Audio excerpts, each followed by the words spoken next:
নমস্কার বন্ধুরা, আবারও একটা রেসিপিতে সকলকে স্বাগত। আজকে তোমাদের সঙ্গে শেয়ার করব একদম কুরকুরে ও মুচমুচে মোচার একটি রেসিপি। তাহলে চলো এবার দেরি না করে চটপট ভিডিওটা দেখতে থাকো। আজকে তৈরি করে দেখাবো মোচার পেঁয়াজি। এটা হচ্ছে মানিক কলা বা মালভোগ কলার একটি মোচা বা কলার ফুল। আমরা সবাই জানি যে মোচার এই লাল অংশটা কিন্তু একদমই খাওয়া যায় না। তবে আজকে এই লাল অংশটা দিয়েই আপনাদেরকে এত সুন্দর একটা রেসিপি তৈরি করে দেখিয়ে দিচ্ছি। আর মোচার ভেতরের যে অংশটা আছে এটারও একটা রেসিপি আপনাদের সঙ্গে পরবর্তী ভিডিওতে শেয়ার করব। মোচাটাকে বেছে নিচ্ছি, যতটা পরিমাণ আমার লাগবে সেই পরিমাণে আমি মোচার খোলাগুলোকে এইভাবে ছাড়িয়ে নিয়ে নিচ্ছি। দেখুন আমার এখানে কয়েকটা মোচার খোলাকে ছাড়িয়ে নেওয়া হয়ে গেছে। এবার একটা পাত্রের মধ্যে নিয়ে নিলাম কিছুটা পরিমাণ জল। এবার এই জলের মধ্যে দিয়ে দিচ্ছি সামান্য পরিমাণ হলুদ গুঁড়ো। মোচা কেটে এইভাবে হলুদ গুঁড়ো জলে যদি ভিজিয়ে রাখা হয় তাহলে কিন্তু মোচা একদম কালো হয়ে যায় না। এবার এই মোচার খোলাগুলোকে এইভাবে একটুখানি রোল করে নিচ্ছি। এবার একটা ছুরির মাধ্যমে এটাকে একদম ঝিরিঝিরি করে কেটে নিচ্ছি। আপনারা চাইলে কিন্তু বটিতেও একদম ঝিরিঝিরি করে কেটে নিতে পারেন। সমস্ত মোচার খোলাগুলোকে ঝিরিঝিরি করে কেটে নেওয়া হয়ে গেছে। আর যতটা পারবেন এটাকে একদম ঝিরিঝিরি করে কেটে নেওয়ার চেষ্টা করবেন।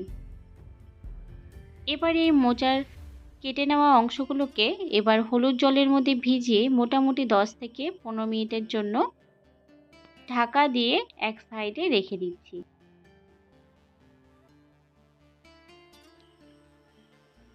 15 মিনিট পর এবার জল থেকে এগুলোকে তুলে নিচ্ছি। তবে একদম জলটাকে ঝরিয়ে নিয়ে তারপরে কিন্তু তুলে নিতে হবে।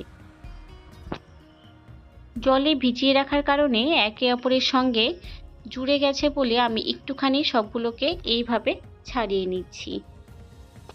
সমস্ত মোচার খোলাগুলোকে একটা পাত্রের মধ্যে তুলে নিয়েছি।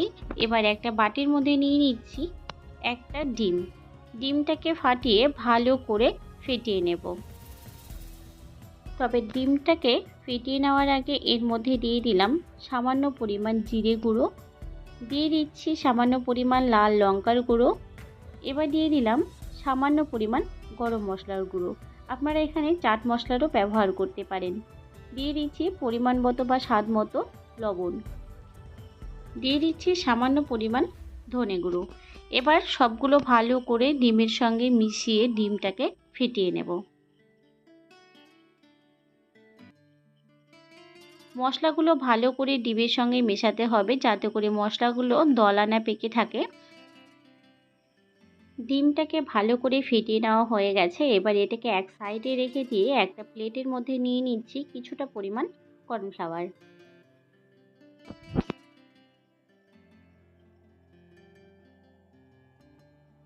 এবার যে মোচার অংশটা আছে সেই মোচাগুলোকে আমি ডিমের গোলার মধ্যে ভালো করে চুবিয়ে নেব বা মিশিয়ে নেব। সম্পূর্ণটা একবারে দিয়ে ভালো করে এটাকে মিশিয়ে নিচ্ছি।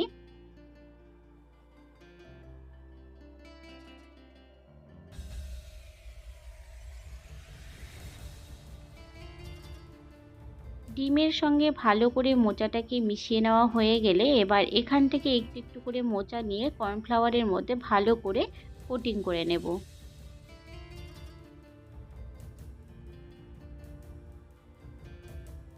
এইভাবে হালকা হাতে বা আলতো হাতে কিন্তু কোটিং করে নিতে হবে। একইভাবে সবগুলোকে আমি কোটিং করে নিচ্ছি।